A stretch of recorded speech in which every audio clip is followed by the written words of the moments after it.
What's up, guys? Hello, everybody. Hi, Fnesh. Hi, How are you, Osama. boys? Hi, Ramzi. Good to have you guys in town. Thank you for Good to having be us. here. Today, we're gonna talk about a little bit of Razor Capital. I guess it's the first episode we do together. Share the story of the adventure that we've been on over the last few years, and shed some light on who we are and what's our mission and what we're about to do, or what we've been doing and continue to do. But the story starts with Osama. In 2015, March 2015, Osama went on his first trip to Bangladesh and came back a week later to my office and told me, Ramzi, I need you to look into this for me.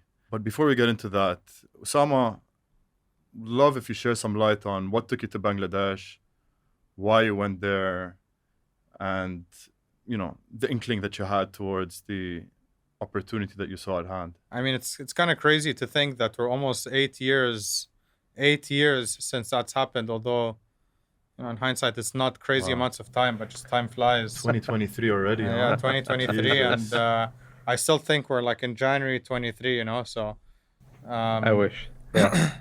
I don't wish because I welcome a kid into this world. That's which is true. quite nice. Congratulations. There's a new member in the family, So baby Noah. a poor guy needs to stay away from VC at all costs. That's what the last 8 years have taught me. But jokes aside, we started, obviously the start of Razor Capital informally, let's say, happened from that trip that you mentioned. It was like a crossroads at my career at the time. I had done several things, worked with family, done oil and gas. I had the opportunity alongside my cousin to invest in a few things in the States. And that gave me an appetite for VC.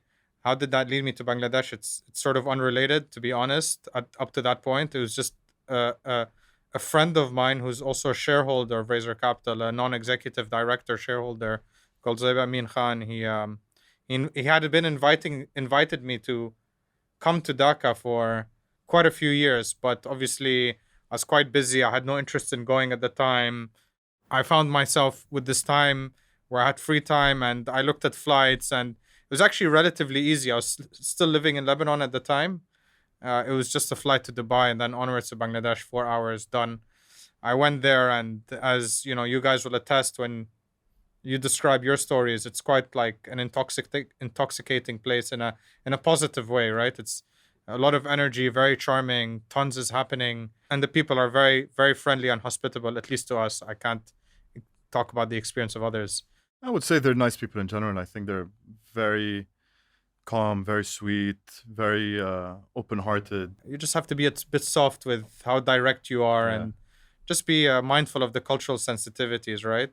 Yeah. But then from after that trip, right, I was just so impressed, right, with the energy that's there. And it's hard to describe because it's not something objective or quantifiable. Hence why I came to you, Mr. Investment Banker. No. In our Thank group, for the viewer, in our group, Ramzi and I have known each other for a very long time, for, I don't know, since the 90s, and our families go way back before then as well. Yeah. We're in Kuwait together and so on. I was always, maybe my family's like a trading family by history, whereas on your side, you're more on the finance banking side. guys. So, obviously my heart was talking to me, but I needed a bit of a brain to give some input. Hence why I sat on your office with your dad at the time. Yeah, I remember that was Yeah. 2015, summer 2015, and for background, I Yeah. think Osama is the tech guy in the group. I remember, since we were kids, Osama's house was right next to high school. He had every single video game, every new console, every gaming magazine, every new gadget, was building his own hardware. And so when a guy came to me and told me, yeah, I think there's a big opportunity in tech in Bangladesh, first I thought you were crazy. Not really. I thought I was crazy. For wanting to go east. But at the same time, I'm like, okay, there needs to be something behind this craziness. And at the time, I had gotten accepted to go to the US to do my master's at Hopkins, and I was going west. I was literally a month later after you told me, let's go to Bangladesh. I was heading west. I was going to DC to do my master's there. It's a perfect opportunity to come and meddle your plans. You've done that one too many times, Osama. Thank you, bro. I think I hope for the best. we're all a witness of that, I guess, here today. Yeah, he met your plans as well. Yeah, Afshin came a little later. So in the chronological order of things, right? So we went in 2015. Then Ramsey and I went in 2016. That was a cool trip. Yeah, that was a really nice trip. That was a cool trip. We went there with zero expectations. We had left with a term sheet of not knowing how we were going to fund this company, but we did at the end of the day, $1.5 million into Bongo. Yeah. That essentially launched Razor Capital for us because True. it showed that we had the clear opportunity and there was demand in the market for these type of opportunities. And for us, we sourced something we found and still find to be one of the top opportunities in the country, right? We went and funded them again in 2017, 2018, let's say. And then we took the decision to also, have an office of sorts in London for a variety of reasons that we don't really have to get into right now, but just made sense because of the access to capital. I guess that was the start. Access to people, so on and so forth. And literally, on day one of me touching down in London, I had arrived in London where it was, okay, that's when my move date to London. And I was invited by an individual to... That was 2017? Yeah, that was March 2017 to be precise. Yeah. Razor Capital had been launched. It's been a year and 3 months. A year and 3 months. Well, technically, Razor Capital was launched on my wedding date in August 2015. I think it was a WhatsApp group called Razo, Razo, before it became Razor Capital. It was the first names of the founding 4 partners, Ramzi, Ahad, Zohaib, and Osama. We threw the R in. We threw the R in, We're still looking for that R, but... we got another A. Exactly. We got another A. So yeah, that was the other A, 2017, huh? Yeah, March 2017, I was invited to LBS by a mutual contact of ours who is a really nice person. And, in some ways, we owe a lot to her for bringing us this golden egg of a partner that we have with us. It's a lucky day today. I'm getting a lot of compliments. But yeah, no, it's funny because I had no plans to go to Bangladesh. You had just exited a startup, right? Well, we were trying to getting to the finish line of selling it. So the mind was already somewhere else. Saying goodbye to the startup after almost 6 years. It's not an easy process. So you're a bit walking around aimlessly, trying to create things to look forward to, and that was GMAT exams at the time. Wow. And I was told to come to this event at London Business School. I was late, something that happens every now and then. So I go, I mingle. It was a family business-oriented thing. I thought it should be relevant for me in some ways.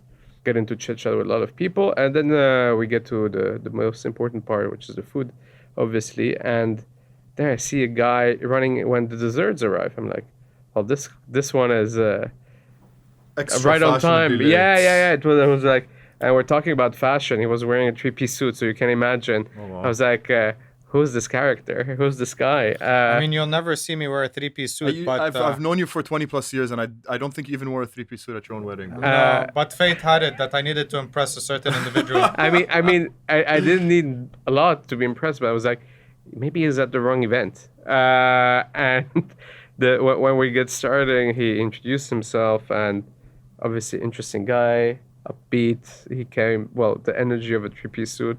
And I asked him, and you show at the name, this is a Netflix of Bangladesh. And I'm like, okay, cool for you. That was my first reaction. I'm like, great. And I was like, okay, very odd, because Bangladesh at the time, what I heard and knew about the country was what I heard from my geography classes, small country, huge population, prone to all those natural disasters. And then at the same time, I had friends who had been there for doing aid work, not going after startups. Yeah, it's not what I would imagine being a welcoming place for startups. And then I show up disguised in a 3-piece suit doing venture capital in Bangladesh. So I said, interesting guy. I should spend some time with him. But it was not a common place to do venture capital. And I think that's a recurring theme for some reason within the 3 of us, right? More like a recurring punishment that we inflict on ourselves. It's like we tend to go for the paths of highest resistance in our venture capital journey, right? I think it started off with Bangladesh and trying to raise VC for Bangladesh in 2016 when no one was doing it. I mean, there was a couple of small local fit outs, but no official There's also dedicated. Bill and Melinda Gates Foundation. Yeah, They were obviously concentrating on one specific company and other opportunities. yeah, But yeah, you're right. There wasn't like a sole focus specifically for a non-Bangladeshi group of individuals or institutions that had like a specific focus on Bangladesh. So Osama, like, you were there first, right? Like, you obviously went there, you saw something, and then you pulled in myself, and then you pulled in Afshin. What did you see? Like, what was your feeling? What was your vision? What did you know? So first of all, I mean, it wasn't seeing, it was more like feeling, and then you think, and then you decipher, and then you make a decision if this is worth your time or not. And as anyone that would go to Bangladesh, even to this day, and as you guys can attest to it, there was just tons of energy. It's just the growth story that Bangladesh presents and the potential that it presents is something that we've seen in multiple countries around the world over the last 30 to 40 years, right? Comparable to places like India, China, in some cases Indonesia, South Korea, so on and so forth, right? So just first of all, grasping that potential opportunity is immensely exciting. Number two, also we have to reserve special thanks to our local partners, being Zohaib Amin Khan and Ahad Muhammad Bhai, who started on this journey with us in Bangladesh. Because without them, there's no chance we would have Yeah, been definitely. able to operate in a country like Bangladesh. They pointed us in the right direction. They were extremely hospitable to us. They welcomed a lot of people that we Great brought to the guys. country. They backed us, as they should, being our partners. But regardless, right? They put that trust in us and gave us that comfort to really commit our energy, time, reputation, money into really Bangladesh, which is a bit of an unknown, and to this day, I'd say remains somewhat of an unknown. Maybe less so than when we started in 2016, but there's still like gaps and questions Yeah. on how you're gonna exit, liquidity. We still, the three of us undertake efforts in bringing awareness to Bangladesh, and obviously now as we go through this podcast on other things that we've been working on. But I think it's an important point you highlight is awareness, right? Not that we're accidental VCs, not that it's all an accident and it happened to be, but I do feel that it takes a certain eye to see an opportunity and be able to take it all the way. We could have decided to just create a fund, manage money, try it out, and just walk away. And I think courage to move against the grain, right? At the time, no one was doing venture capital in Yeah. Bangladesh. So I don't know if it's courage or just us being young and excited and going for it. Maybe it's, naivety, probably more yeah, than maybe a courage. bit of both, to everything. be honest. Maybe a bit of both. Because one thing is looking at it as an opportunity, and I completely agree. I think the opportunity at the time was massive. I mean, we can touch on the numbers, and maybe we'll do that, down the line. But I think the other part of the equation is finding the right, partners and investors and capital that was ready to go and take this bet alongside with us. And I think that was probably one of the biggest challenges, is that how do we convey this vision and this dream of Bangladesh to the rest of the world. True. Afshin, you've been like, selling Bangladesh essentially and championing that front on behalf of Razor Capital. You know, talk to us about like, what is the market's reaction? How do people, take it when you go and talk to them about Bangladesh and pitch it to them and whatnot? And you had a completely different conception of what the country is. Sure. Yeah, and I'd be curious to also for the purposes of this conversation, it would actually be quite nice to hear, also to see relate to your first experience as to ours, Ramsey and Yeah. I, right? I think there is a common thread for everybody who goes to Bangladesh, or at least makes the commitment to go, because some people might just read the headlines or numbers and think they have an opinion. I think it's key to meet Bangladeshis in Bangladesh and also outside. But the human aspect aside, I think the first thing you see when you land is like, something's happening here. Nobody's talking about. and it's never, again, as we were saying earlier, nobody has shed a light on it. And you see people running around, hustling, working hard. And for me, it had the same feeling the first time I walked on Fifth Avenue.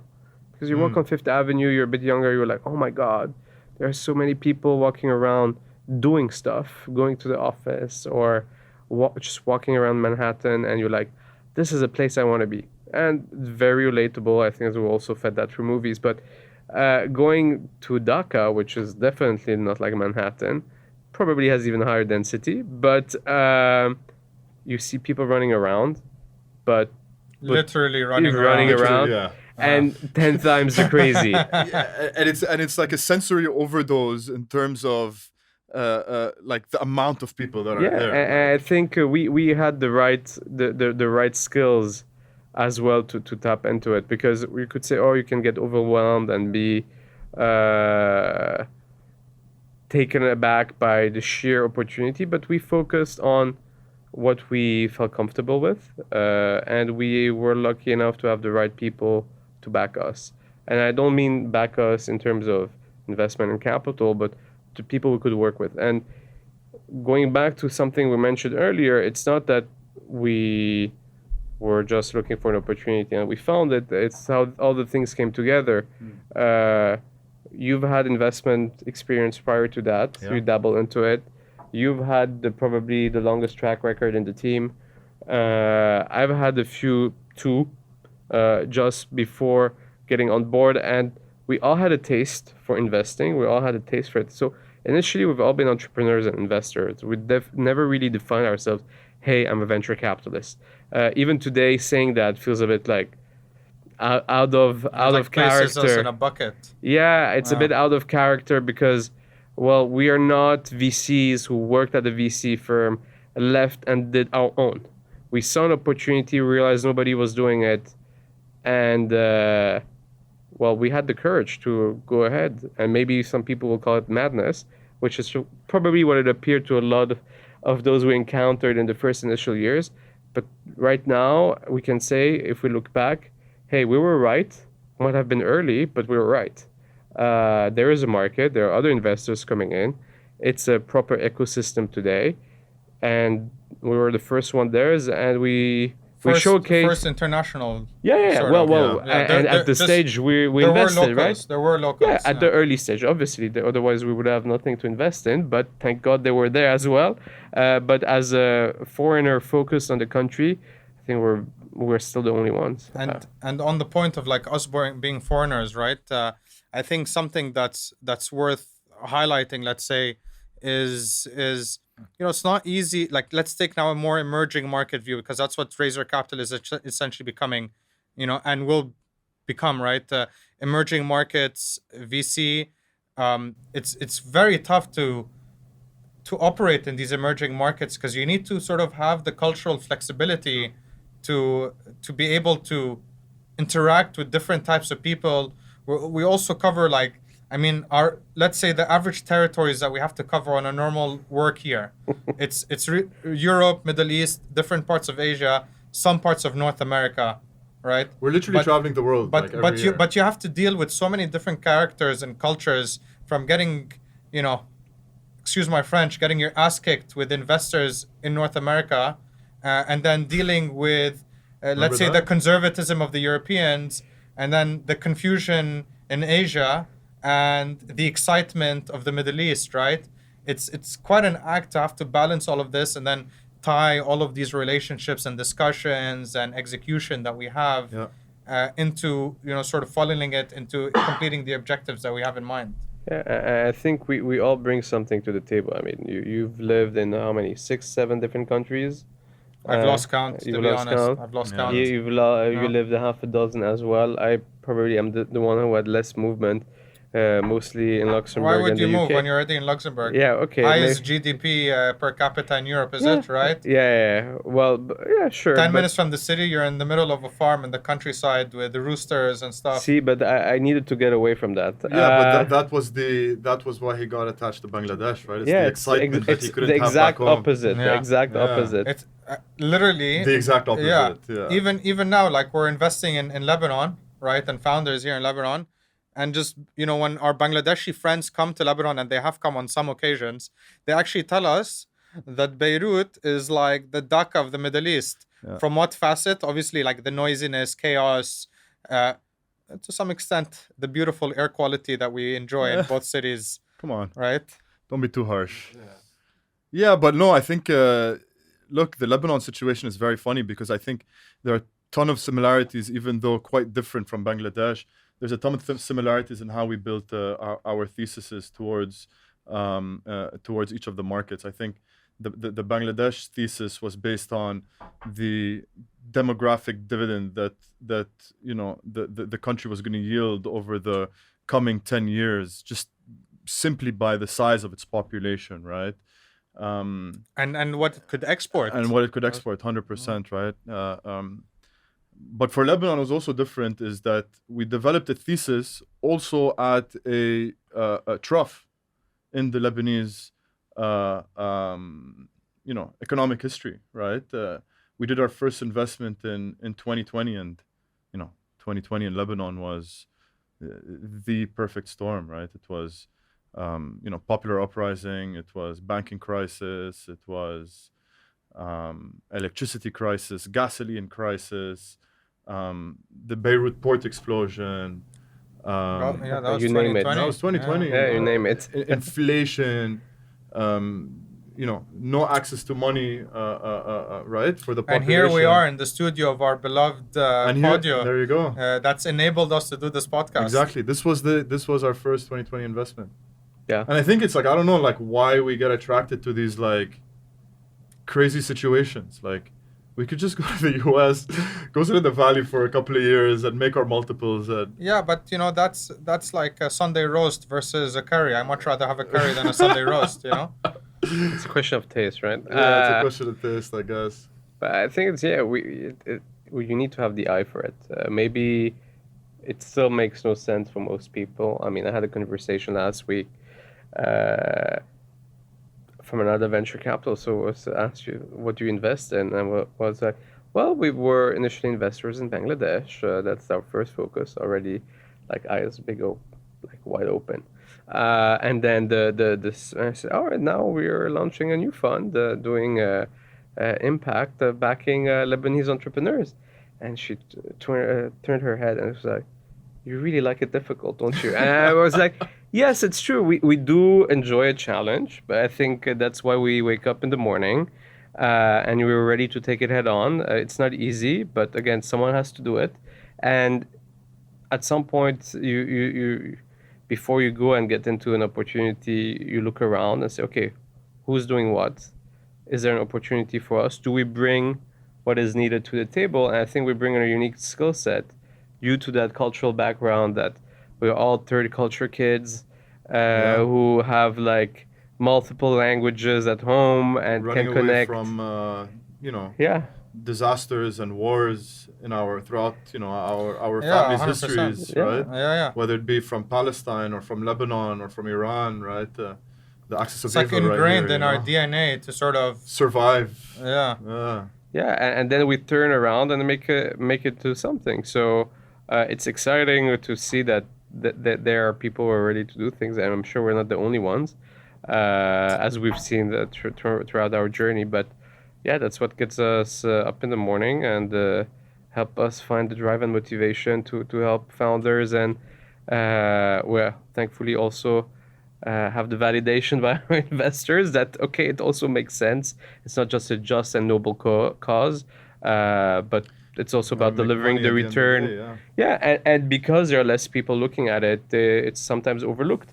And it's also what we were saying about Bangladesh early on. It was overlooked. People look at India, people look at Pakistan or further away, but you're like, hey, this is a great country. Same here. You have great entrepreneurs. Human capital. Human capital has That's value. very good human capital. Human capital. It's like what Ramsey said earlier, right? We're not a charity. We're a for-profit organization, right? And I have no shame in saying that, because at the end of the day, like, in some ways, money and profits and stuff like this, it's both. They have a good side and a bad side. We're not gonna get into that because that's a whole other convo. Yeah. Having said that, it it is something that runs the world economy, right? So for us, taking into question, or not taking into question, but into thought of what we discussed just now about how we approach certain markets, we also see, you have opportunity to create a positive impact in many things: governance, capital gains, economics, um, foreign direct investment, plugging in gaps in a certain ecosystem.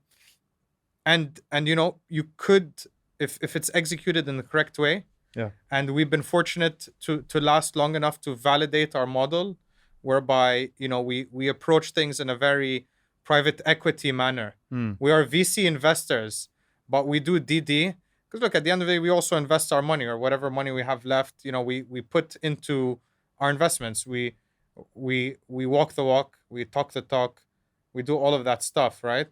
I think it's more than that, right? I think one of the things I guess we struggle with identifying as a VC is we're more like a VB, like a venture builder, right, rather than a venture capitalist, right? Like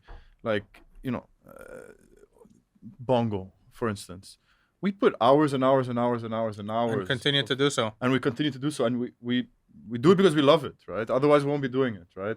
The work that we did as well with Podio, now we're sitting in the studio, but it took 3 years to get to this point, right? We were really hands-on, and really, speaking of plugging gaps, right? It was 2020, 2021 when the gaps were endless in building a company out of Lebanon, right? And so it was like, okay, you're faced with 75 different problems, from the most simple one being, how do you bring employees to the office, and how do you turn on the lights in the office because there's no electricity, to, so that you wake up thinking about that, before you even have to think of how you actually build a company, right? So, yeah, I mean, I guess we're a little bit masochists in that sense, But right? this is a source of pride for me, and I'm sure for the team here as well, because we were able to do what we did from Podio because of our learnings from Bongo. Yeah. And our learnings from Bongo and Podio, and all of, obviously, to the viewer, these are not the only startups. They're just, the ones that come to the top of our head. We have, maybe, I think, like 10 portfolio companies, 14 maybe, across 15, 14, between 15, yeah. Lebanon or let's say the Middle East and Yeah. Bangladesh. All these learnings sort of roll over, and we just increase our knowledge base, and it helps us advise entrepreneurs and startups and portfolio companies, investors, all sorts of people, right? The right type of advice and the right approach to building something or advising to someone or a company relative to the ecosystem and environment that you're in. Speaking of advice, let's just fire answers right now. One piece of advice for a young founder, right? I mean, we've seen stuff work and we've seen stuff not work, right? Afshin, I mean, start with you. I had a startup, so Yeah, I mean, you're a startup founder too. that's where I started. I think you need to believe that it's possible. That's the like you have to have sheer belief in your capacity of doing something. Otherwise, if you start stressing out that it's not too hard or this or that, well, you're not gonna go anywhere. I think that's the number one of conviction. I think conviction is what gets you somewhere. It applies for the startup founder. It applies to us, and with conviction, you might turn a challenge into an opportunity. The second point to that, I would say, is be able to imagine that you might be wrong, because often Not you- you might be, you uh, will you be will be, wrong. but you start with maybe, and then okay, totally wrong. And it takes stages mentally to be ready to accept that, right? I remember, I mean, you get challenged all the time, and often you get challenged by people you don't want to be challenged by. Let's say your friends or people that backed you, and you're like, oh my God, am I totally wrong? And you start doubting. But it's good to be able to take that as feedback, not as a personal criticism. And it's good to separate yourself and your ego from what you're doing, because otherwise you're not getting anywhere. It's not the judgment day of all your work and who you are and your value as a human. But maybe sometimes you're better at being an entrepreneur, and sometimes, well, you're less good. And it's about also be listening to what others are telling you and trying to help you out. And then be flexible, remain creative. Like you start with one product and you find an opportunity along the way, read the data, and the last one, and then probably you two guys, listen to the customer. I think for two reasons. A, it's their problem, not yours. Yeah. So they probably know what they want. And B, they're going to pay for it. So if you want to commercially be successful and actually build something of value, listen to the customer. He will tell you what he's ready to pay for. And if you're considering a different business model, this answer will still remain there. Yeah. It comes from the customer. That's when you have to put your hands up and admit you were wrong and pivot. Usama, I mean, Afshin touched on the ego, and you have been the chief EQ officer, I would say, at Razor Capital, and Don't make me blush. and on a constant strive to battle egos within the team and within, portfolio companies that we work with.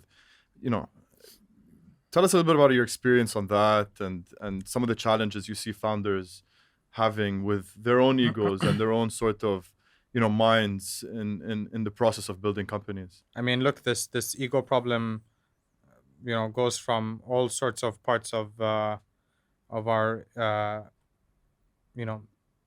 value chain, if you will, like founders to investors to institutions, so on. But let's focus on the founders first.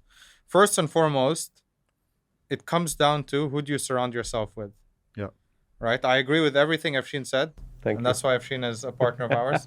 Thank you. But Getting tested every day. Yeah. It's who do you surround yourself with, who who's around you, who's willing to challenge you, and obviously you operate in like a realm of respect, mutual respect. Obviously friendship has to come in. I fully agree. You have to separate professional and personal, 100%. But there must be an element of friendship for you to have respect of a person, because where does authority come from? It can come from like fear or people being placed in a lesser position than you and having that sort of like aggressive or confrontational approach. But I don't think that will deliver the best results. They may deliver results. Maybe if you're in the army and you're being asked to, go towards an area where you're being shot at and you're facing death, right? But we're not that, although sometimes it feels like that. You need to be with people with respect, where you respect them enough, where through that you create authority, right? And that's not egoistic. I genuinely believe that authority should be respected. There needs to be a hierarchy, because otherwise it's chaos. Like, there needs to be direction. And that's why you have, a leader and then another layer of leadership, so on and so forth. Yeah. But all of them combined, and this is where the term organization or company comes from. If you just think about it, and I just thought about this, it's like, what does organization or company mean? Like, how did they even come up with these terms? Just A bunch of company or people coming organization. together. A company, okay, it's a company of people, or organization. Organized. You're organized, hence hierarchy, right? Yeah, sure, in your office you can have a flat surface or a flat, like, let's say, space, no walls, you're all sitting in the same desk. But still, someone needs to be accountable to certain things. People are accountable to all these other things, right? So you have to surround yourself by people who are aligned with you in this type of mentality and are willing to accept the role in the organization and what they need to achieve. And obviously, the rewards come from there. In the instance where you have like a founder that's super egoistic or has like an aggressive nature or something of that sort, they're not going to do anything that what Afshin said. They're going to be too proud to change their product. They're going to be too proud to listen to the customer. Okay, you hear stories where like, okay, this guy was, or girl, lady, was super stubborn and their stubbornness got them to the finish line. But man, this is just like it's a story. From my experience, I'll let you guys speak. I'll give up the mic. But from my experience, I haven't seen that anywhere where that works. Yeah. And you're right about that. It's not like, oh, yeah, I was so stubborn and it worked out. It's a question of timing, right? You need to know when to hold your ground and when to push. And it's also at what cost. Because time is money. It will cost you to run a company and be able to go in the wrong direction until suddenly circumstances change. and it works out. You can be doing streamed, let's say, video conferencing tools 10 years early, and people will say, oh, but there's Skype. Why would you do this? Now you need a pandemic, and suddenly Zoom makes sense. So it's not a revolution. It's pretty much the same technology, but just used differently, right? So it's about also things you do not control where things go. But talking about Yeah. advice, Ramsey, what's your advice? What's the key advice you would give to a founder today that has been, let's say, an environment where there are extra challenges that he faces? It's hard for a founder anywhere. You have a lack of capital. Now we talk about a winter, but instead of And unit economics, right? Ramsey, for the discretion of the viewer, Ramsey is, our number crunching champion at Razor Cap. Thank you. He can swallow an Excel sheet and spit it back out with no problems. Whereas me and Afshin, it's like eating a kebab. We just digest it for 12 hours, and the result is not usually good, right? So be nice to hear also your thoughts, right, from your perspective and your specific skill set. On. Yeah, I think it's two parts. I think Afshin, you asked about challenges in the toughest times, right? First and foremost. So I think really the best companies come out of the biggest crises, right? Warren Buffett said, "Never waste a crisis," right? It's as simple as that. The more challenges you face, the more problems you can actually solve for, the more sense your company makes in the market. Okay? Because at the end of the day, what is starting a company? What is being a startup entrepreneur? It's saying, okay, I want to be working in this space, and I believe that there's a massive opportunity in this space because this space currently operates with, XYZ number of challenges, and it's inefficient, and so on and so forth. So essentially, as an entrepreneur, first and foremost, you have to be a great problem solver, not a good problem solver, but a great problem solver.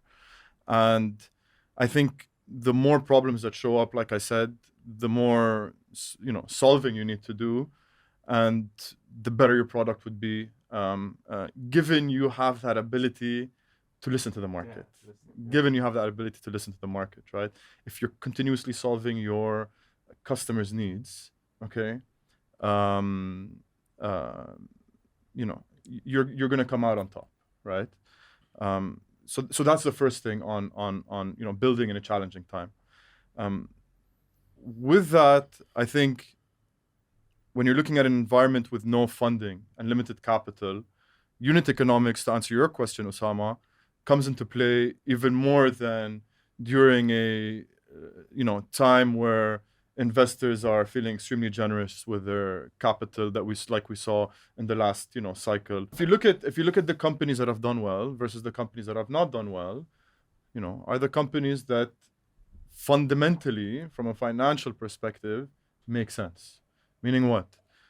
Positive unit economics, excellent margins, gross margin. I mean, I'm a bit of a freak about gross margins. I mean, you guys know that, but there's a reason for that. Because if your gross margin is healthy, it means your product is healthy, it means your company is healthy, it means you can eventually have enough cash to continue to sustain the business, right? And so one of the things that we saw during the last venture capital or startup cycle was that a ton of companies were just growing through market share with negative unit economics, acquiring users, acquiring share, ton of marketing spend, ton of sales spend.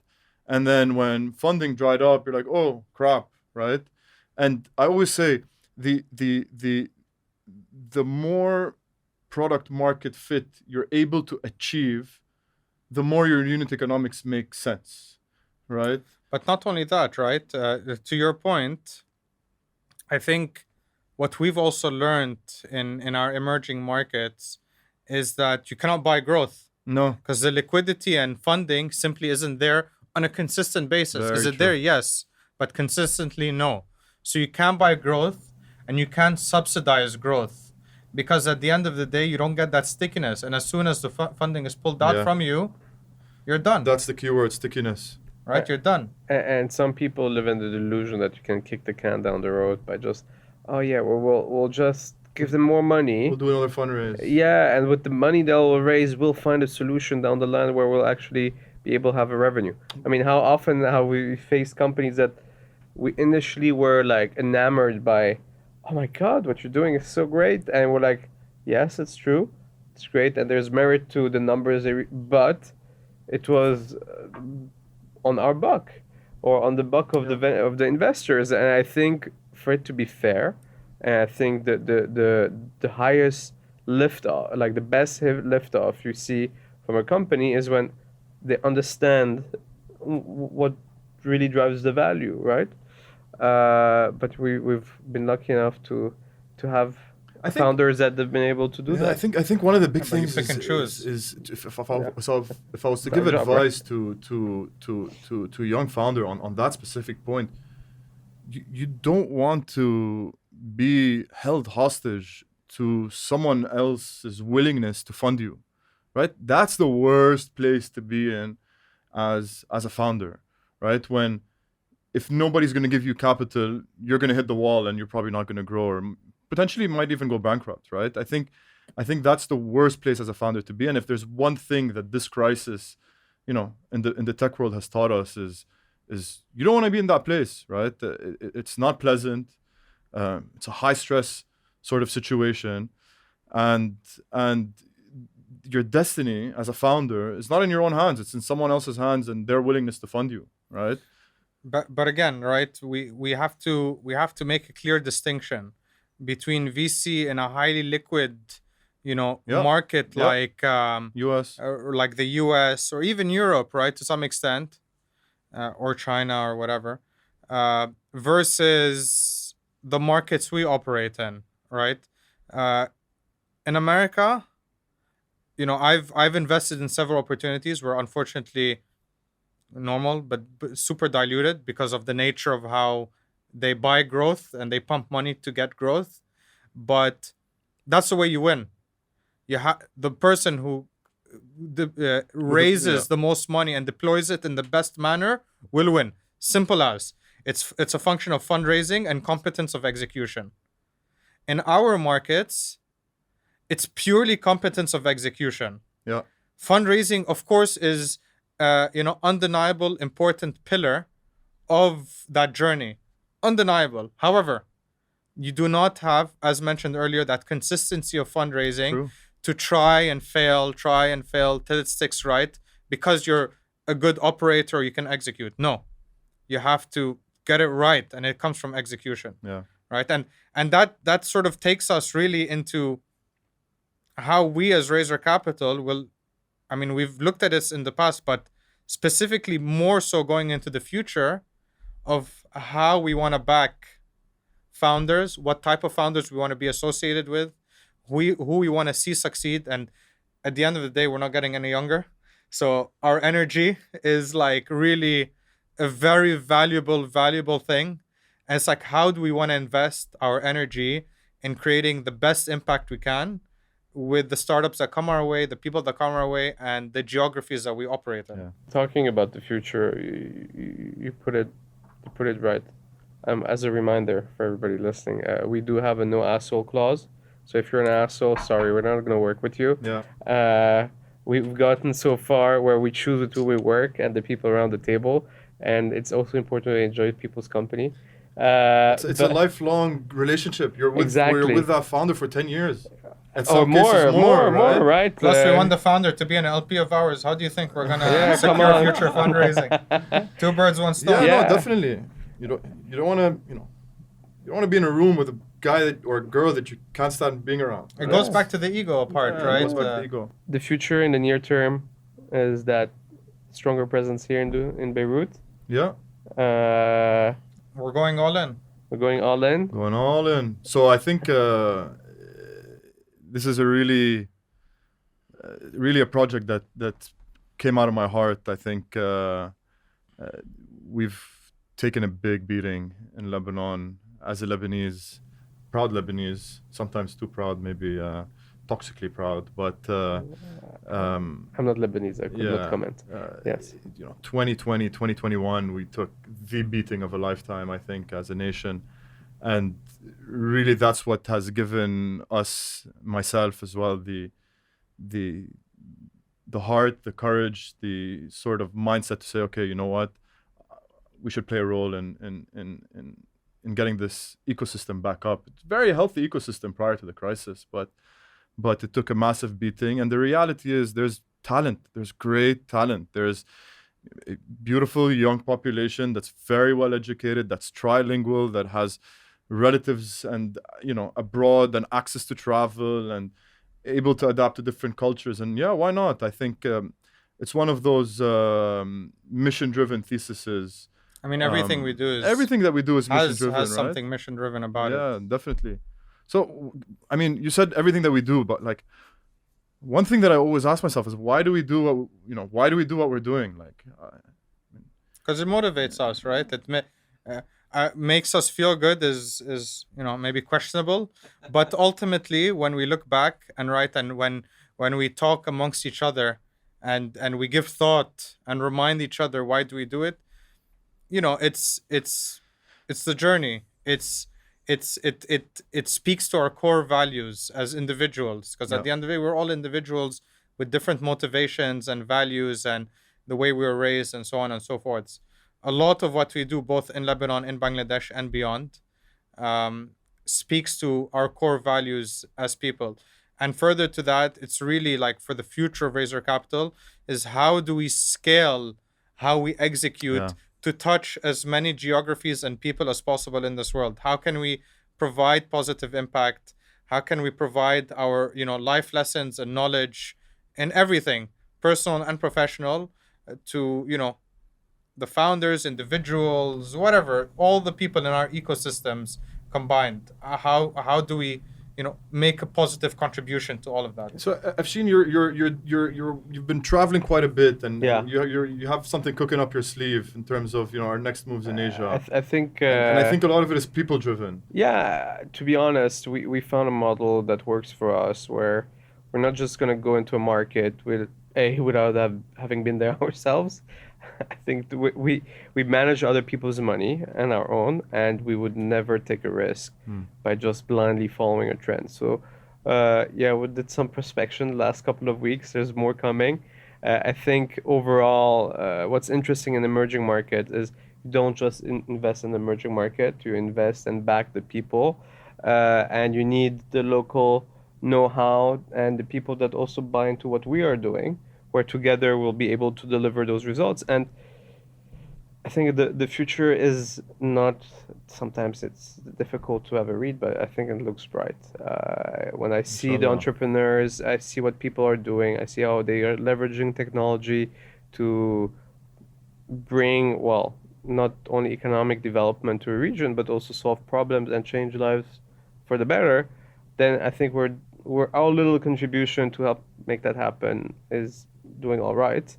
And I think what is key for us is keep on looking at what it has been overlooked, and that would summarize our way of working and what we look for in a good way. So we'll continue down the hardest path then, huh? Yes, the hardest path, but the most satisfying one. Yeah, I guess. I mean, look, I think you have to really love this job to do what we're doing. You have to love anything. Yeah. Because everything in this world is, has some aspect of suffering. Yeah. How far are you willing to go to make things happen? Yeah, let's not oversell it. We'll get too many applications to deal with now in the next couple of weeks. It's very hard. It's just like you need to really be ready to do it. Yeah, there's tons of challenges. It's easier to give up than to carry on. That's for sure. Yeah. Right. So. And we've done a good first chapter. We're very excited for the second one. So we're slightly running out of time, but the most important question of all: who's winning the league this season? Oh God! Please. Let's go, you Gunners! Oh my God. Come on, you Gunners! Come on, boys! Yeah, I'm sorry, everybody. We're going to talk about football in the next podcast. All about Arsenal in the next upcoming Razor Capital podcast. Yeah, but I think Arsenal is a bit of like a Razor Capital, like where we, it's that hardship, right, of like venture capital. It's also about winning every now and then. To be honest, looking at Arsenal or any football team from a VC perspective, man, they have an amazing model. I already put my son on the waiting list. It's like they have a customer from from cradle to the grave, right? How long is that waiting list for season Or tickets? for titles, 14 years. I don't know. Thanks, Afshin. But yeah, I completely agree with you. It's about putting a vision. I think what Arteta is doing in Arsenal, not to jump into, Arsenal as our last, discussion, but he came in with a massive vision that everyone believed in and getting the players to believe in And him. it took time. And it took time. 3 years in football is infinity. Yeah, exactly. And trusting the process and whatnot. And it's the same thing on a startup. It's the same thing when you're building a venture capital. It's like getting those key people in to... Are you not happy about our Arsenal talk right now, bro? I mean, we need a bit more silverware. It's coming. It's coming home. It's coming okay. home. It's coming home. It's coming home. Guys, it's been great. Honestly, genuinely, we haven't sat in a room together, the three of us, for quite a while. I'm glad.